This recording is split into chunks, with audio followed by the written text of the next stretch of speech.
Welcome to another episode of IFS Meditations and Insights, a podcast dedicated to exploring the transformative power of the internal family systems model. Here we delve into the depths of self-discovery and healing, providing you with practical meditations to apply what you learn. IFS is an innovative approach that empowers individuals to understand and nurture their internal parts, fostering inner harmony and self-compassion. I'm your host, Tim Fortescue, an IFS practitioner specializing in spiritual growth and healing. Whether you've experienced religious trauma or are seeking guidance on your spiritual journey, I'm here to support you. You can find out more about me and my coaching practice at faithfullygrowing.com. And if you'd like to contribute to making coaching accessible to all in this IFS format, consider making a tax-deductible donation at faithfullygrowing.com/donate. Today, as I delve into the world of IFS, I'm going to talk about integrating IFS and a Buddhist worldview. So let's jump in with some courage and curiosity if we can.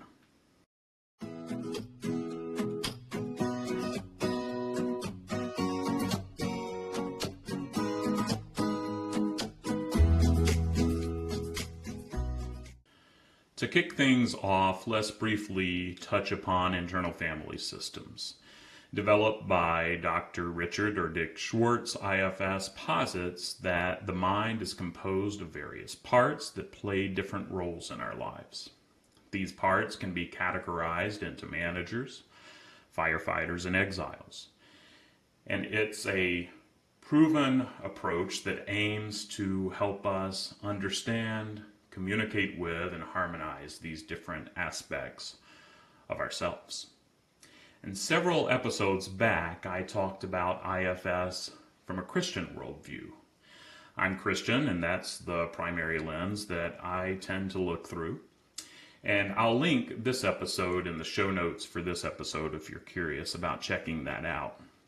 However, more and more I come into contact with those who practice Buddhism.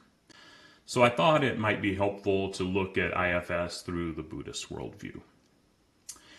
This ancient religion is based on the teachings of Siddhartha Gautama, also known as the Buddha.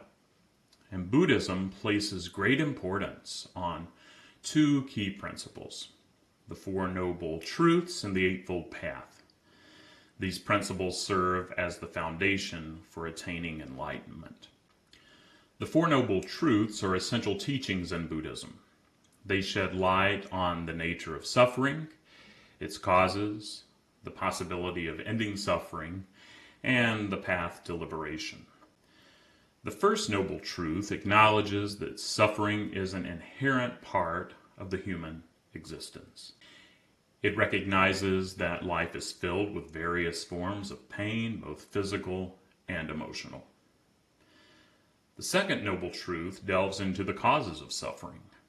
It suggests that attachment and desire are the root causes of our discontentment. By clinging to desires and attachments, we create a cycle of craving and dissatisfaction that leads to suffering.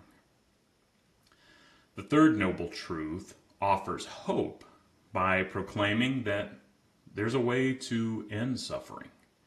It asserts that through the cessation of desires and attachments, one can attain liberation from suffering. This liberation is often referred to as what many of us have probably heard this term, nirvana. And then finally, the fourth noble truth outlines the path to liberation, which is known as the Eightfold Path.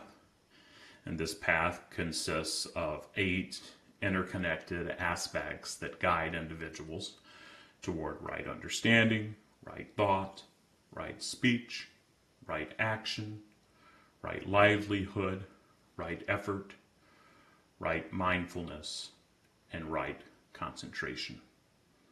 And by cultivating these qualities, one can gradually free themselves from suffering to achieve enlightenment.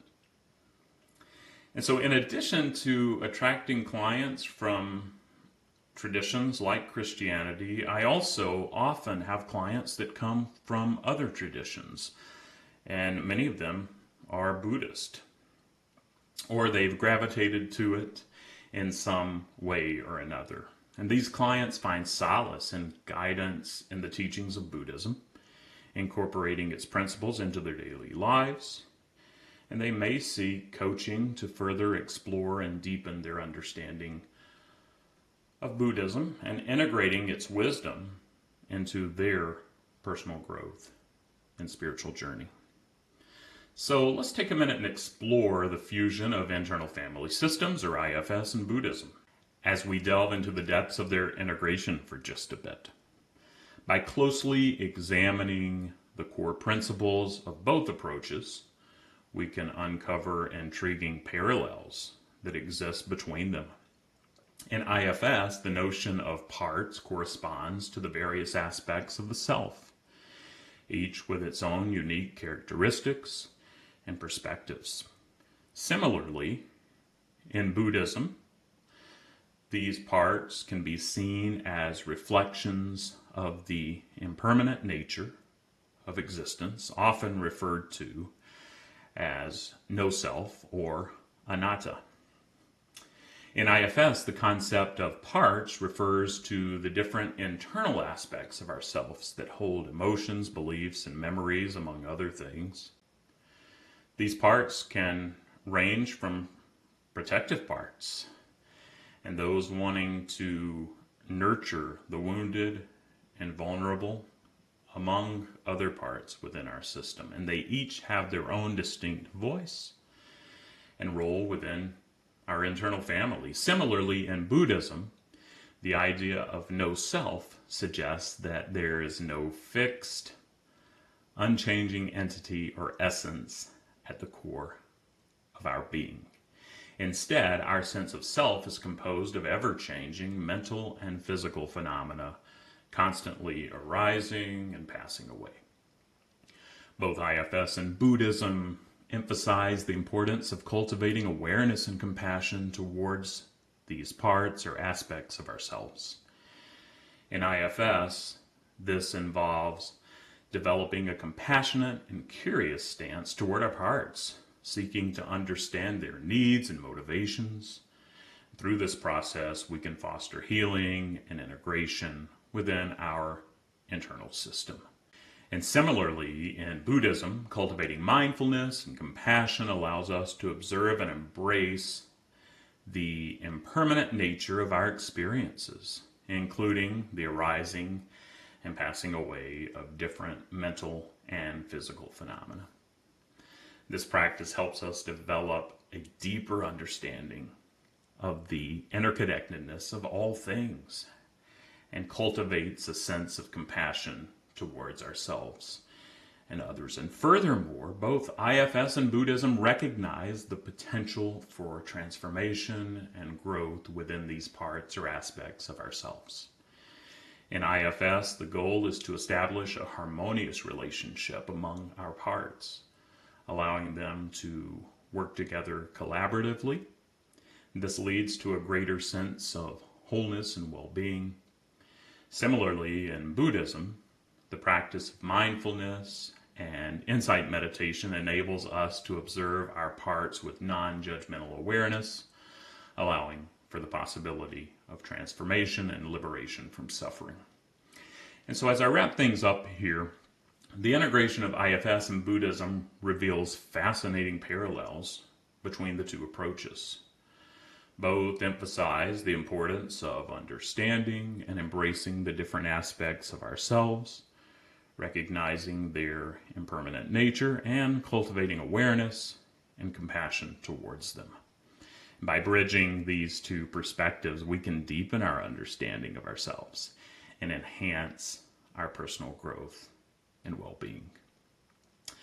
I hope this was helpful and that it sparked your curiosity about blending the wisdom of internal family systems with the teachings of Buddhism.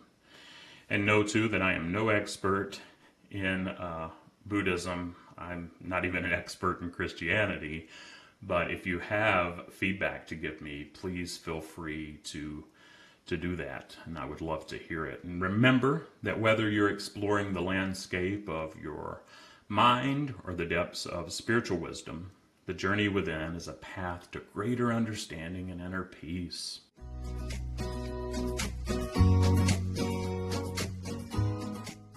Thank you for joining me for this episode. I hope it inspires you to nurture more self-care and compassion. And if you found value in what you heard, make sure to hit the follow or subscribe button so that you never miss an episode. And share it with your friends and family too. Your feedback means a lot to me, so please take a moment to leave a review and let me know how I'm doing. And if you have any questions or want to connect further, shoot me an email to tim@faithfullygrowing.com. But I look forward to hearing from you. And until next time, take care, stay curious if you can, and embrace every part on your journey.